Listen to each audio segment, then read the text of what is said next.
Hey everyone, hope you all are doing well. We are here today to present our final project, which is Evolving Soft Robots. So let's get started. So hey guys, meet Shanky. Shanky is a robot and he loves to dance. And you can actually see him in the video doing a forward moonwalk. So let's go ahead and watch this.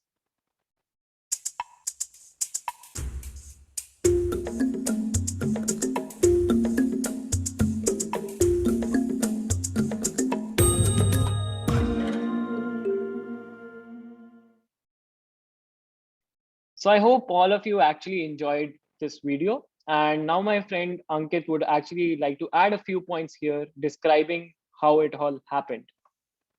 So we started with evolving robot with we started making the basic unit as muscle one, muscle bone and air.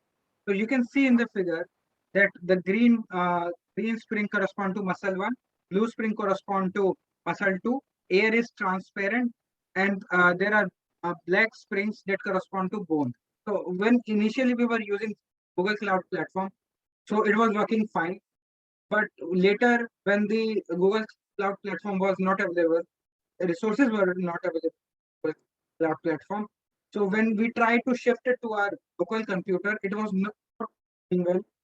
So we then tried with simpler model, and here is our Shanky robot. Next slide. Yeah. So now let's meet Panky. Panky is Shanky's brother and is also taking dance lessons from him. So this is a practice video where, both of them are dancing to music.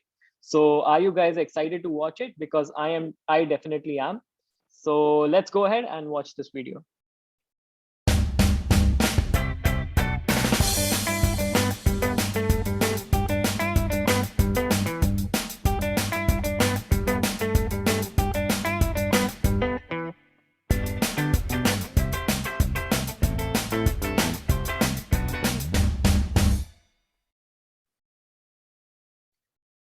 So I would actually try to replay and show you a few things here. So if you watch closely, these robots are basically evolved from cubes and tetrahedrons. So this robot has roughly around 10 masses on the faces that are actually visible and 2 at the back. So in total 12 masses.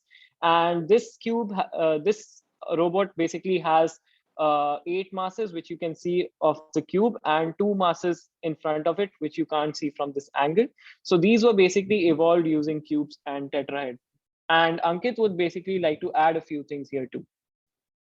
The basic idea is the best thing about this project was we didn't hard coded this shape. Initially we thought of it, but later it was very difficult to put particular masses on particular point and be sure that it will work.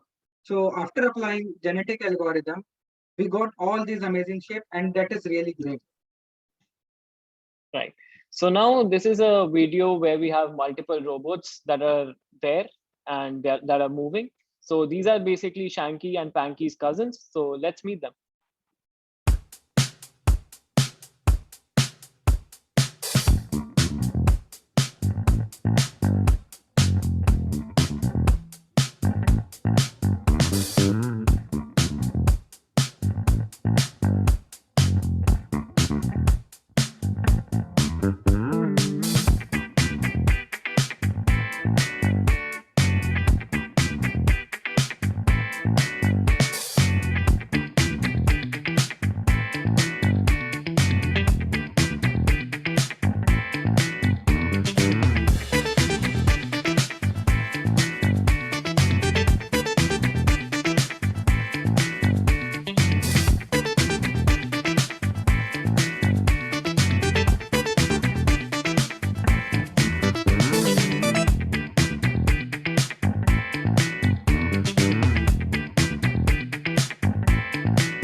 So I hope all of you actually enjoyed the video.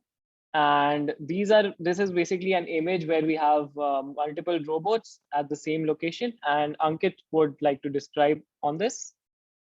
Can you go to next slide, please? There is a Yeah. magnified image. Yeah.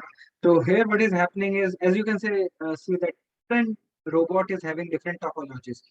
So every robot here is searching the best speed he can by evaluating its own topology. Next slide, please. So here you can see that we actually render our robot by using shininess on the masses, by using shininess on the springs, changing the color of springs, because it became so much easier when you change the color of spring according to the parameters. Here what we did is, like, for I told us those mass is muscle one, screen is muscle two. We like uh, the air is opaque and bone is of black color. So next video, please. Yeah, so this is basically my portfolio link where I've actually uploaded this project, and I would like to go ahead and show you how it looks. So this is my portfolio, and when I come down, you can see that this project is there on my portfolio, and this is the video that I showed to you earlier. I've also described what I've done as a part of this project in my portfolio. So I hope this helps me improve my profile. So yeah, let's go ahead. So coming to simulation parameters, so we strictly followed the material that has been provided with by the professor. So we took the same edge length at 0.1, we took same mass as 0.1, and we define a function which can create as many as cuboid you want. So by using that function, we created a cube, and out of that cube, I dropped randomly some springs so that the shape can change and it can accommodate according to the speed by evolving it. For different value of case that we took were 0, 1000, 2000, and 0 is for air, 1000, 2000 is for muscle, and 9000 is for bone. And the for friction value for floor we took as 10,000, and gravitational constant acceleration is as 0.8. Next slide, please.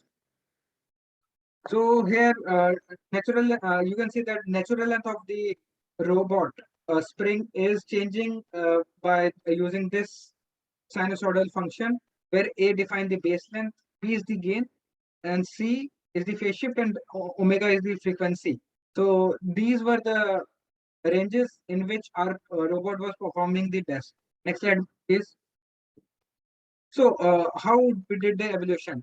So what we did is, like, we got two best parent, the string of spring properties for best two parents, and then we slice it up randomly from any point. And after slicing, suppose this is parent one and this is parent two. So left part of this parent and right part of this parent, after slicing, we made a new child. And similarly, left part of parent two and right part of parent one, we made another child. Then we evaluated the velocity which they were getting after two iterations. And if child is performing better than the parent, then replace the parent with child, and this loop will go on. And in addition to this, I would like to mention that we use mutations. So I randomly changes the value of spring constant for different springs. Next slide, please. So discussion of what works and what didn't work.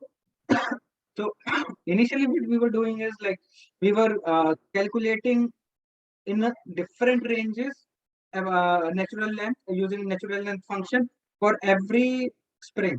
But when we were calculating it, it was very computational heavy for our project. So what later we decided, and after discussion with Philip, so he suggested us to use different muscles and bone and air. So we use different muscle bone that reduce our computational, because now we are not calculating the parameter randomly again and again for different.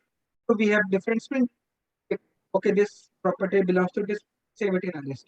And also I would like to mention that many times there were problem that DCP courses were not available. So we basically used less complex less complex shapes to evolve our robot. Next slide, please.